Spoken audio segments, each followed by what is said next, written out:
What's up everybody, welcome back to another video. Today we're going to talk about the biggest mistakes you can make when buying a basketball shoe. We're going to go straight into it and start with a topic that I get a lot of questions about, and that's also very important for me to clear up because it's a huge misconception, which is that this pair right here has better ankle support than this pair right here. That is simply not the case because ankle support has nothing to do with how high a basketball shoe is. It has to do with if the shoe has a wide base, if the shoe has great lockdown, and if the shoe fits you relatively well.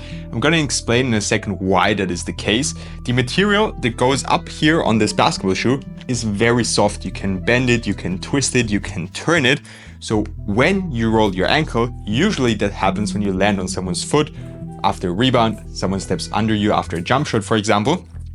This material up here is going to do absolutely nothing in terms of stabilizing or supporting your ankle.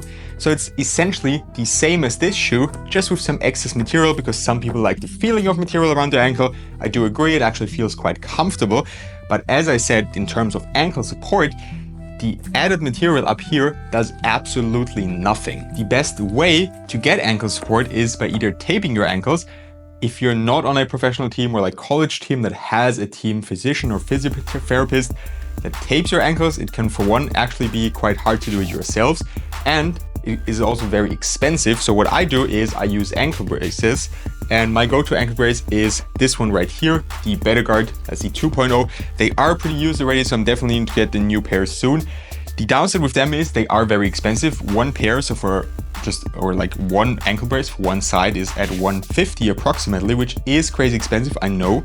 But they are really the best ankle brace on the market because they do not restrict your mobility or your movement capacity of your ankle, as they allow for a normal range of motion. But in the event of an ankle sprain, or like the possibility of an ankle sprain happening, this little thing right here, which they call a mini piston, activates and stabilizes your ankle. You see, if I pull slowly, it allows for normal range of motion, but when I pull fast, it works like a seatbelt and keeps your ankle in place.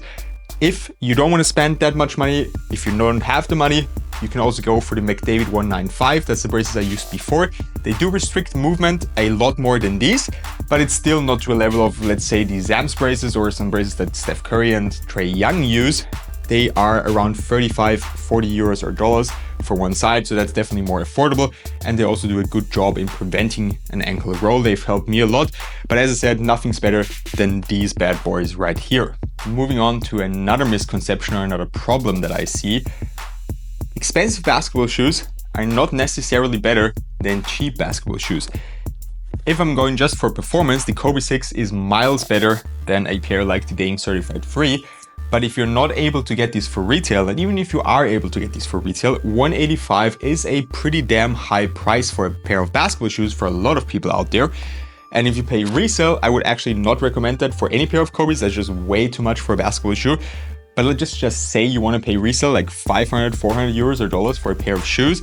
Well, you could get these for like 75, 80, depends on which model you choose. GD Cut Academy is great. Even shoes like the Rigora AR1, 100 euros or dollars, an amazing performer for that price, are just way better value for money.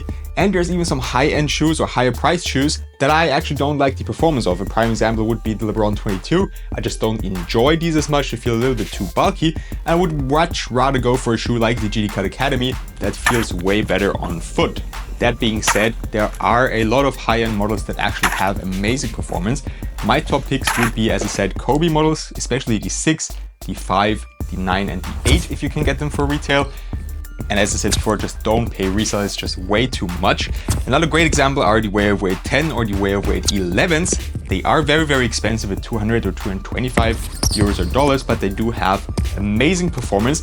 But yet again, there's always going to be some better value for money options, even from Way of Weight, like the Alt CD 13, the Alt CD 12, the Shadow 6, or even the Son of Flash. And even overseas brands have budget models. For Way of Weight is the Weight Flash. Retails for only 100 euros or dollars, and is actually an amazing option for outdoors as well. And that's another thing, I would not take those really, really expensive shoes and go with them outdoors, just because they're gonna wear down relatively quickly. Another huge mistake is going for looks over performance. What I mean by that is some shoes look really good, but don't have good performance. Prime example, the Zion 3 when leaks came out. This was probably the most hyped shoe on the whole entire world. They look amazing. They changed up so much from the Zion 2. Just the design overall looked great, but the performance is terrible, way too narrow. Traction performance is inconsistent, and the cushioning setup is also not as nice as the drop-in midsole setup sounds. Another pair I think looks amazing is the Nike GT Hustle 2.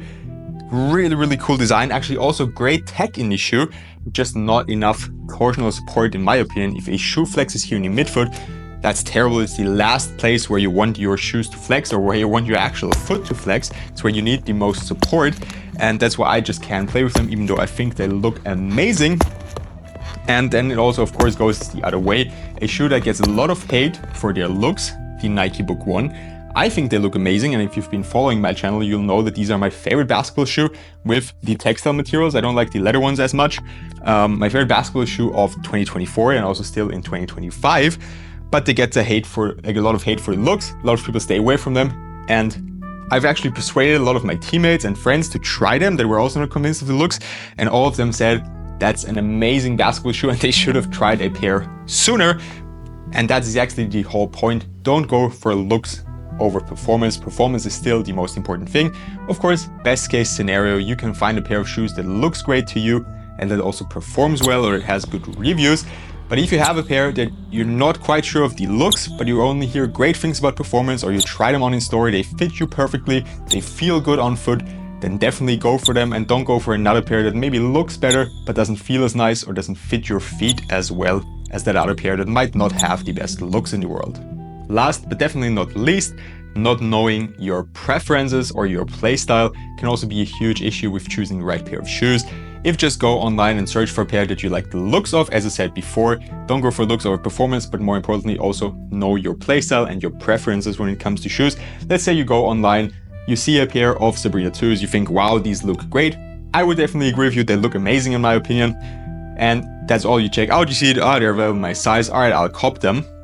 Great, they come to you, you try them on, you go on the court, and you feel like you're walking straight on the floor, but you're used to having a lot of cushioning, you need that, your feet hurt after hooping.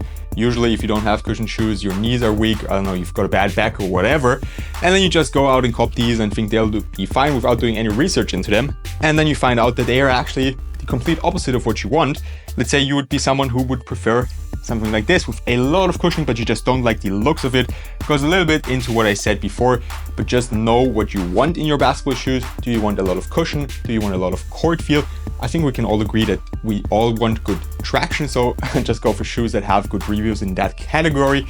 But do you need something really supportive? Do you prefer lightweight shoes? Do you want maybe a bit of a heavier shoe that gives you more rigidity and feels a little bit more sturdy on foot? Those are just all the things you should keep in mind. I wouldn't necessarily go for position as much. I do have a video on the best basketball shoes for your position, but in that video I also say that every shoe works for every position and it's more of a play style or just like a preference thing. But usually point guards want a shoe that's low to the ground, that gives you a quick and shifty feeling, where something like the Sabrina 2 is perfect. And centers usually are bigger guys, heavier guys. They need a lot of support, they need a lot of cushion, so they would probably opt for something like the LeBron 22.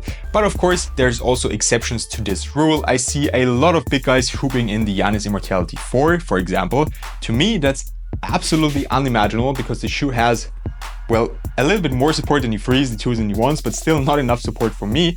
And I'm like 6'2" and a shooting guard and I can play with them. But yet again, it's just my personal preference. The last thing I want to talk about is also the sizing of the shoe. It's very important that you get the right size. I'll give you an example from my side. Lengthwise, a size 13 US would fit my feet perfectly, but because my right foot is extremely wide and my left foot is also rather wide, but the right one is crazy wide, I go a full size up in every pair. Don't be afraid to do that as long as you still have a good supportive feeling in the shoe. There's no heel slip and you don't feel like your foot is floating around in the shoe. With that being said, that's all I have for you today. I hope this video helped you out. If you have any questions, don't hesitate to comment down below. I'll try to answer all of them. Also, if you enjoyed it, please leave a like and subscribe to my channel if you don't want to miss any further videos and reviews. Have a good one and see you next time.